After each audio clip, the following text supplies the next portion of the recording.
Hello. Okay. Indiana Jones and the Dial of Destiny.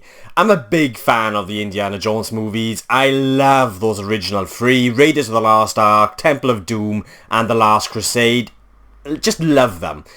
I don't mind the Crystal Skull. I don't hate it like a lot of people do. It's an okay movie. It just lacked the charm and the magic of those original three.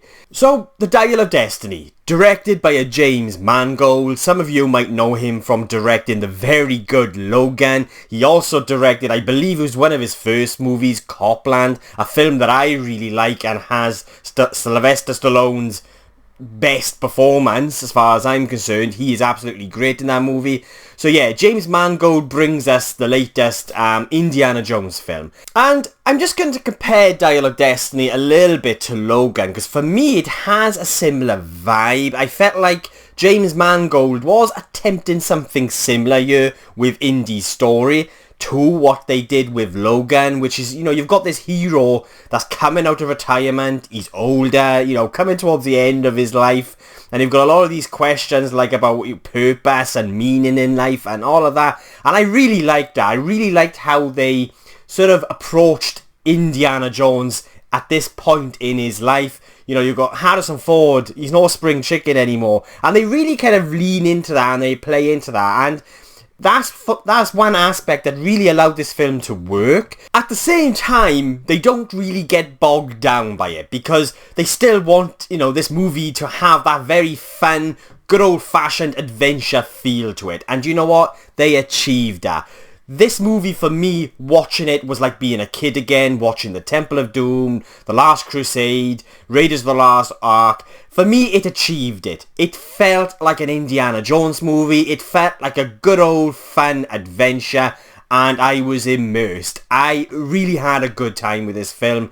It was enjoyable, and like I said, going back to how they were sort of handling Indy's character and where he's at with his life, you could tell they don't really want to get bogged down by it. There are some sort of emotional moments with the character, which I'm not going to go into because this is a spoiler-free review.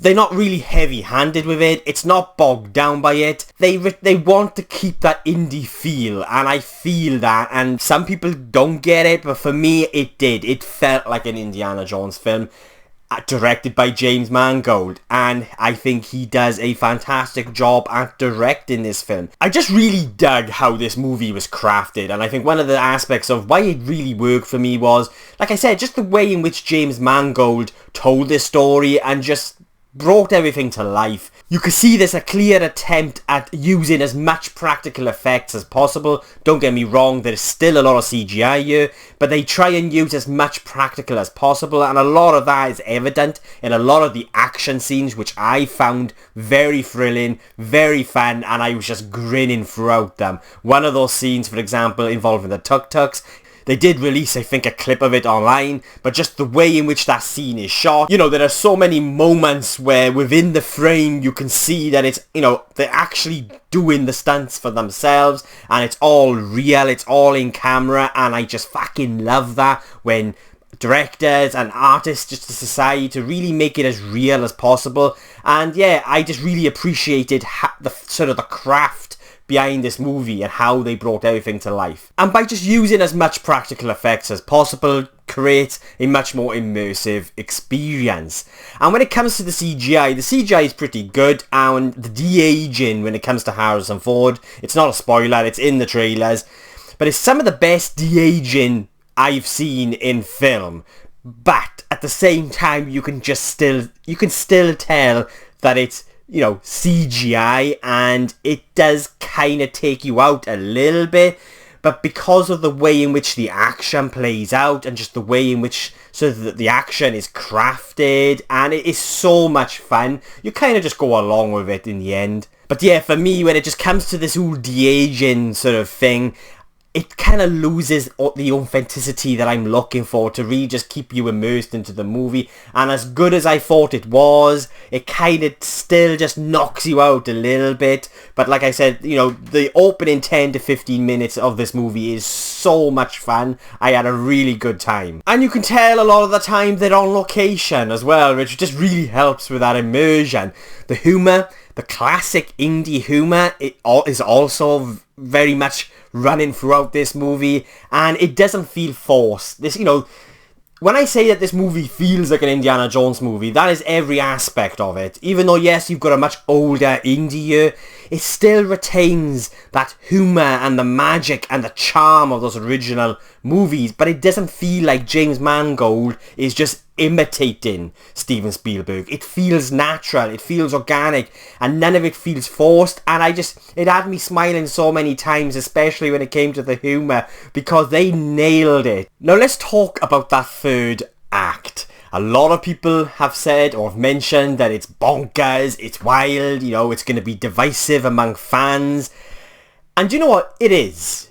It is a bit bonkers, it is a little bit wild, but you know what? I loved it. I liked what they did. I liked how it played out. I think it was handled very well. It easily couldn't. It easily could have just fell on its ass, but it didn't, because it's the way in which just the story is told, I felt. And yeah, it is a little bit out there. It is just a little bit, that third act just escalates. But I had a big smile on my face because I was just enjoying every moment, and not once did it take me out. And for me, the third act was no different to a lot of the other third acts in all the previous Indiana Jones movies. Like Raiders of the Lost Ark, for example. That ending with the Ark opening and the Nazis' faces melting. I mean, that was a little bit bonkers and wild, and just all of a sudden. And it's the same for Temple of Doom and The Last Crusade.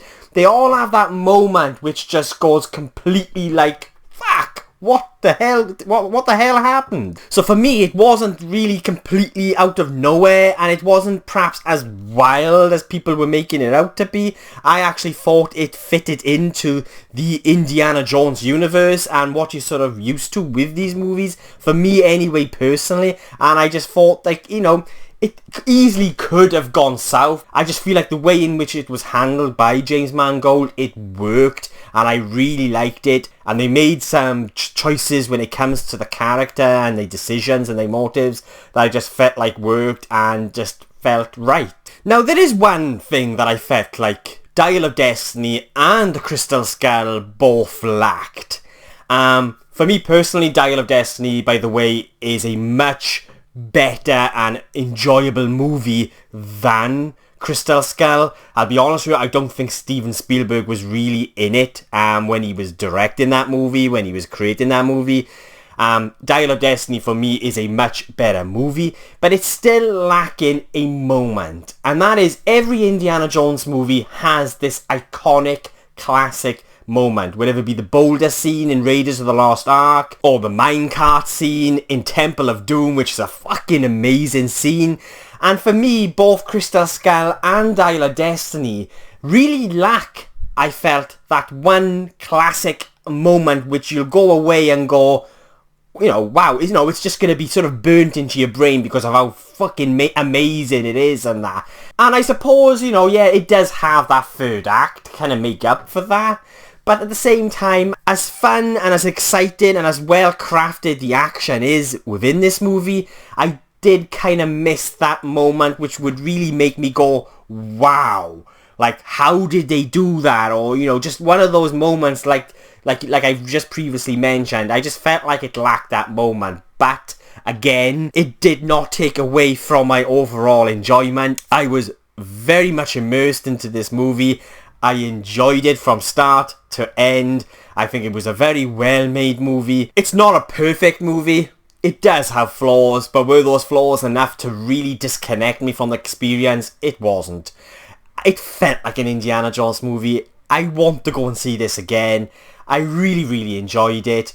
Yes, there's little things here and there that maybe they could have changed a little bit or tweak, but I just liked how they handled the character. Could it have been a little bit deeper? Maybe. I mean, it touches on sort of aspects of where Indy's at in life and what's happened in his past that could have made this a much more deeper and emotional experience. And I could kind of see what Mangold was doing. I do feel like there was an attempt there were sort of similarities between this and what they did with Logan. And so yeah, I just really, really liked this movie. I really liked all the new characters. Phoebe Waller-Bridge as Indy's goddaughter. I just thought she was a very likeable character. I like how she brought the character to life. I found she gave a very real, a grounded but funny performance. I thought, her character just fitted in very naturally within the story. And Mads Mikkelsen just plays a fantastic villain. He was also very, very good here. Do I consider Dial of Destiny to be one of my favourites or the best Indiana Jones movie? No. But it's a hell of a lot better than what we got with Crystal Skull. I really liked it, and I will be giving Dial of Destiny an 8 out of 10.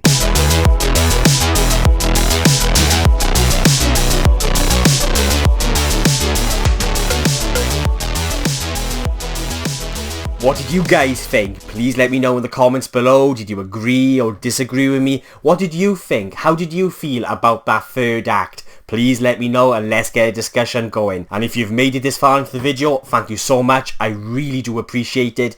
And if you want to watch future reviews from just some Welsh geek rambling on, then please hit the subscribe button. It will mean an awful lot to me. And yeah, thank you for watching, and I'll be seeing you guys soon.